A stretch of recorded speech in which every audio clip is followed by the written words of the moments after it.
সালামু আলাইকুম রহমতুল্লাহ। যেভাবে মুরগির পুষ্টির চাহিদা পূরণ করবেন এবং যে সকল খাদ্যর মাধ্যমে আপনি ডিম বেশি পাবেন এবং যেভাবে আপনার মুরগি দ্রুত বেড়ে উঠবে এই সম্পর্কে আজকে একটু কথা হবে। ধৈর্য সহকারে দেখুন।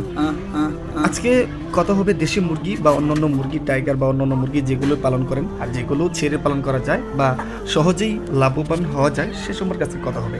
এখন দেখতে পাচ্ছেন আমার স্ক্রিনে যে আমার দেশি মুরগিগুলো কি সুন্দরভাবে খাবার খাচ্ছে এবং পাশাপাশি এই যে আমি শাক দিয়েছি, প্রতিনিয়তই মাঝে মাঝে শাক দিই। এই শাকগুলো কীভাবে খাচ্ছে দেখতে পাচ্ছেন। যদি এদের যদি চাহিদা না থাকতো, এদের যদি শরীরের পুষ্টি গুণ যদি চাহিদা না থাকতো তাহলে এরকমভাবে খেত না। তো আপনারা যখনই যেই মুরগিকে লালন পালন করবেন, যেই উদ্দেশ্যে লালন পালন করে, যদি মাংসের জন্য হয়ে থাকে তাহলে সেভাবে পালন করবেন। আর যদি কোন যেটা ডিমের জন্য আমি আমার প্রোডাকশন বাড়াবো সেই জন্য, তাহলে ওইভাবে খাবার দেবেন, অন্যভাবে খাবার দেবেন। তো আপনারা দেখতে পাচ্ছেন আমি এখানে পালং শাক বেঁধে দিয়েছি। আর পালং শাক দেখেন কীভাবে খাচ্ছে দেশি মুরগিগুলো, কারণ এই মুরগিগুলো এখন ডিমে চলে আসছে। আর পাশাপাশি এই বাচ্চাগুলো রয়েছে, এই বাচ্চাগুলো হলো দেশি বাচ্চা, এগুলোর পুষ্টি চাহিদা দরকার রয়েছে। এজন্য আমি মাঝে মাঝেই শাকগুলো দিই। এই শাকগুলো দেওয়ার কারণে তাদের খাদ্য খরচটা একটু কম লাগে। সবসময় দিই না, আবার সবসময় যদি বেশি বেশি খাদ্য দেন তাহলে হতে পারে যে তাদের পাতলা পায়খানা হয়ে যাবে বা অন্যরকম একটা অবস্থা, ঠান্ডা লেগে যেতে পারে।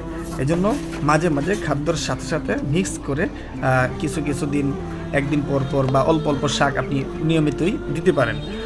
আর সাথে সাথে এই যে আমার এখানে দেখছেন মুরগি ডিমের জন্য বসে আছে, আলহামদুলিল্লাহ।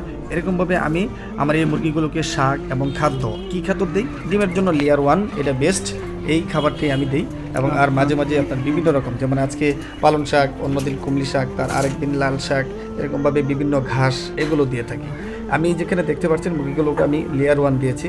এদের খাদ্য চাহিদাটা দেখছেন কীরকম, আলহামদুলিল্লাহ। এখানে আমার 4টি মুরগি একই সাথে ডিম দিচ্ছে। আমার এই মুরগিগুলোর ফুটেজ কিছুদিন আগের, এখন এই মুরগিগুলোর ফুটেজ এরকম নাই, খুবই দুঃখজনক। এই ভিডিওগুলো আসবে সামনে। যারা আমার পেজ থেকে ভিডিওগুলো দেখছেন অবশ্যই পেজকে ফলো করে রাখবেন এবং ইউটিউব চ্যানেল থেকে দেখে থাকলে সাবস্ক্রাইব করে পাশে থাকবেন। এবং আপনাদের যদি কারো কোনো সমস্যার জন্য ওষুধের প্রয়োজন হয় বা কোনো পরামর্শ প্রয়োজন হয় অবশ্যই কমেন্ট করতে পারেন, অথবা হোয়াটসঅ্যাপ বা মেসেঞ্জারে নক দিতে পারেন, ইনশাল্লাহ রিপ্লাই দেওয়া হবে।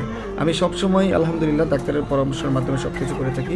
এটা হলো শীতের দিন। আমার একটা নতুন চ্যানেল আছে, ফ্রেম মাই জার্নি।